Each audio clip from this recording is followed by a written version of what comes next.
Hello, everyone. You're going to be excited to meet today our guest, Joyce Mattera. She's the founder and executive director of Children of the City, an organization that's been helping kids in Brooklyn for nearly 30 years now. You don't want to miss this episode. Welcome to Your Mark on the World, bringing you another changemaker with champion of social good, Devin D. Thorpe. This episode is made possible via the support of our sponsors, including Johnson & Johnson's Caring Crowd. Joyce, welcome to the show. Thank you. It's an honor to be here. Thank you for having me. Well, the honor is all ours. Now, I said you've been doing this for nearly 30 years. I think I got that wrong. I think it's coming up on 40 years here in a couple. Actually, it is. Holy cow. That's amazing. You're doing this work for an amazing amount of time, really making a difference. Tell us about how you got started. Was it 1981? It was 1981. It was more accidental. I had just moved into this community with my husband, and I had been accustomed to doing outreaches for children. We do big Muppet shows and sing-alongs. So a friend of mine encouraged me to let's do an outreach here. We did. We rented a building. We gathered the children, and I was really amazed, a little horrified at what I was seeing. The condition of the children, little ones as little as 5 years old, coming on their own, how they were dressed. So I decided to follow up. There was hundreds of kids that attended it. We began to go back to their homes, visit them, and we started up a weekly program. We got some community volunteers working with us, and we just began to gather them and have, a fun program, but also address the issues that we saw were challenging and continue to visit the homes. Well, you've been at this long enough to be able to see some interesting results. What do you see community-wide? Give us an example or two. Well, it's exciting because being here so many years, we've actually seen tremendous transformation in the community without gentrification, which I think is impressive. And not just because of us, we've partnered with others, but we have seen a turnaround in there was so much gang activity, drugs, and just the broken family. I think that was the hardest. We would visit a family, 5 children, 5 different surnames. Everybody was on welfare. It was the culture. So one of our goals was to deal with that culture and address it, both with the children and the parents. And so we've seen a tremendous turnaround. We've seen families get off welfare, get off public assistance, buy homes, start businesses. So that's why our focus is also education for the children, since we know that without an education, they'll resort to thinking that they will use public assistance as their means of income. How have you shifted things? What have been the things that you've done that have had the highest impact? I think the home visits and the interventions that we've been able to have because of the home visits, we have actually been able to take legal guardianship of children. We've been able to come alongside families. One of my favorite stories is one of the parents who was actually, she was a coke addict. Her husband was an alcoholic. We had their children come. We began to work with them. They got cleaned up and sober. They became foster parents, took in maybe up to 50 children over the years, and worked with the parents to get them through programs and reunite the families. And so things like that. And now we see second, third generation even of families that are in a totally different place. Wow, that's amazing. So tell us about some of the other people who've been through the program successfully and what they're doing today. Well, one of the first young boys we used to visit, I started doing those visits myself into the home. So he was one of my visits, 9 years old, from a very broken, dysfunctional home, didn't know his dad. His mom was ill.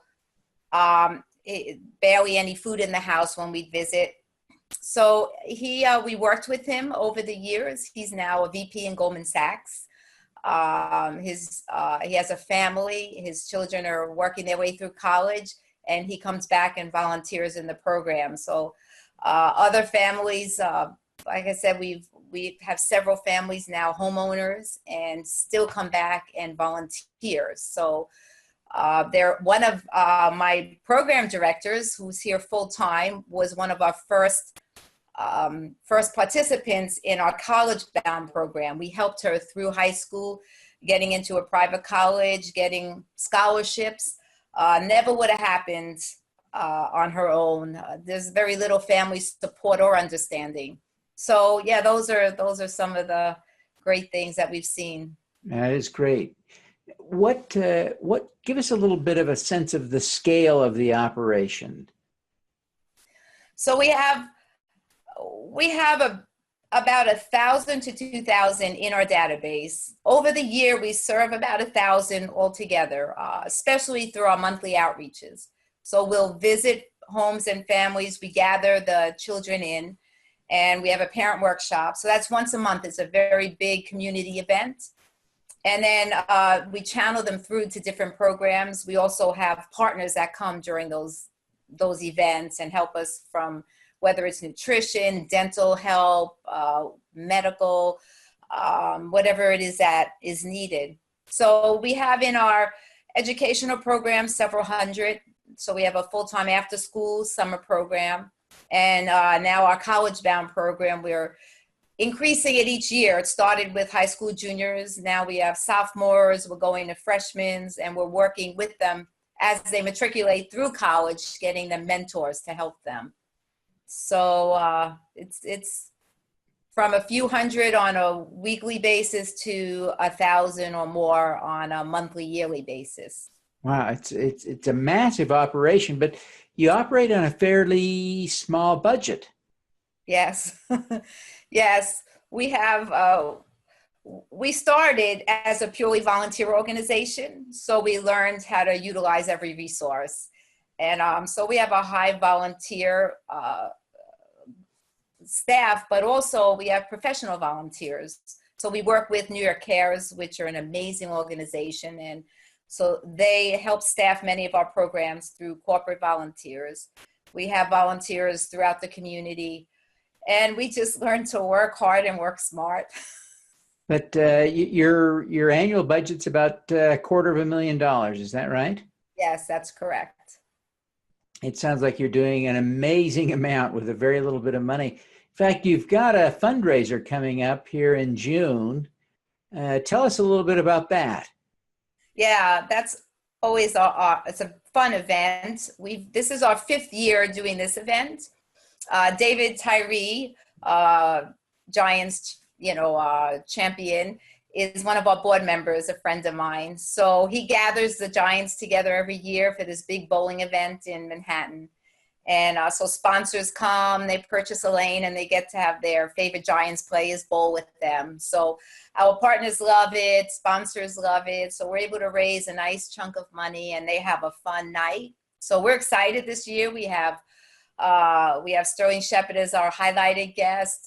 If Odell's in town, he usually shows up. He's been a great friend of the organization. And, we have a lot of special highlighted names that will be there. So yeah, it's a lot of work, but it's a really fun fundraiser. I don't like boring ones. So yeah. So does the fundraiser usually contribute a lot toward your annual budget? It contributes maybe a little under a quarter of our budget. Okay. That's great for one night. That's terrific. So, Joyce, you've been at this for a while. I mean, you've earned your stripes there on your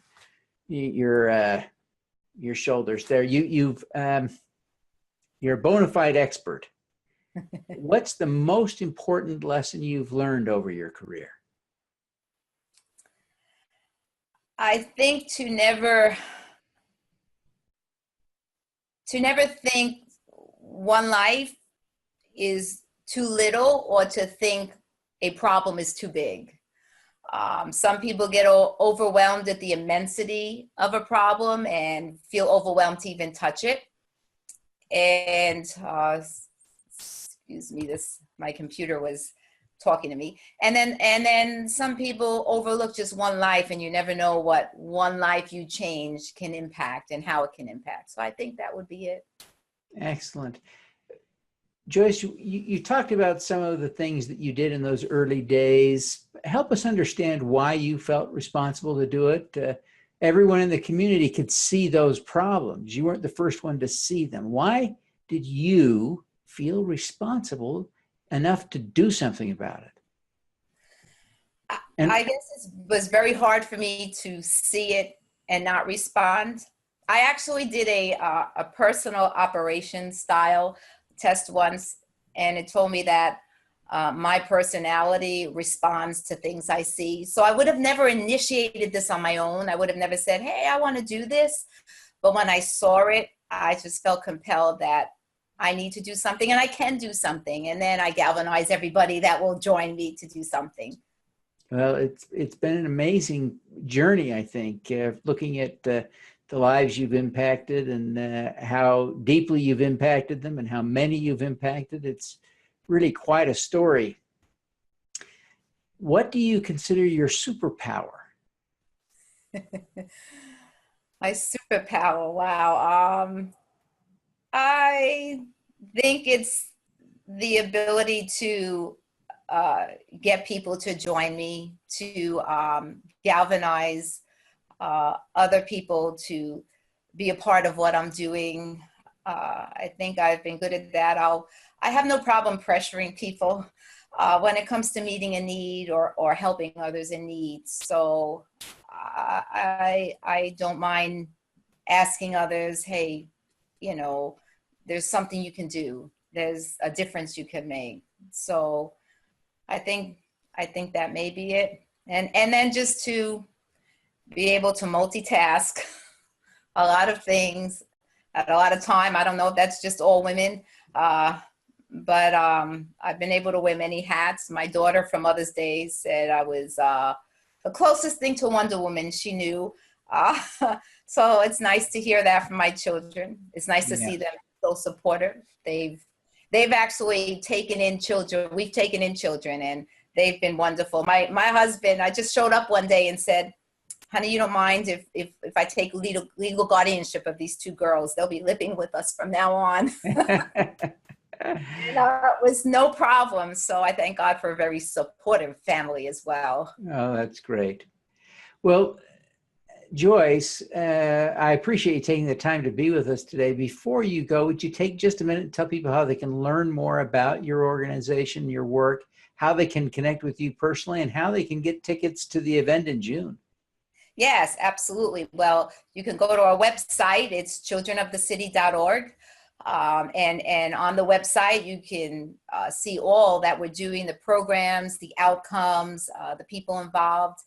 And you can also click on the link there to learn about the event. All the information is on our website. So just childrenofthecity.org.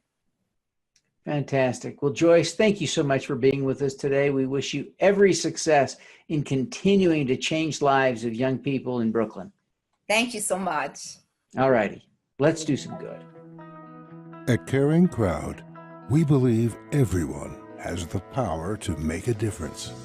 Through our crowdfunding platform for community health, we empower passionate people to drive real change.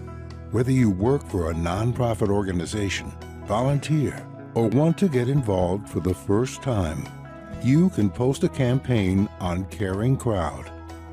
Join us, because caring is where change begins.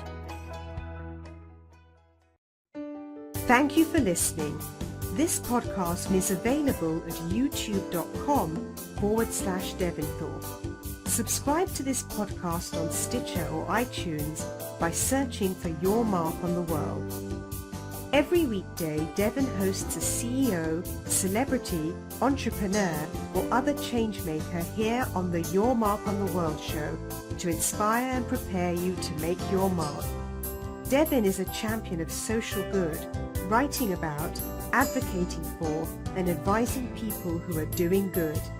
He is a Forbes contributor, who is a recognized thought leader in social entrepreneurship, impact investing, and crowdfunding. To book Devin as a speaker, visit devinthorpe.com.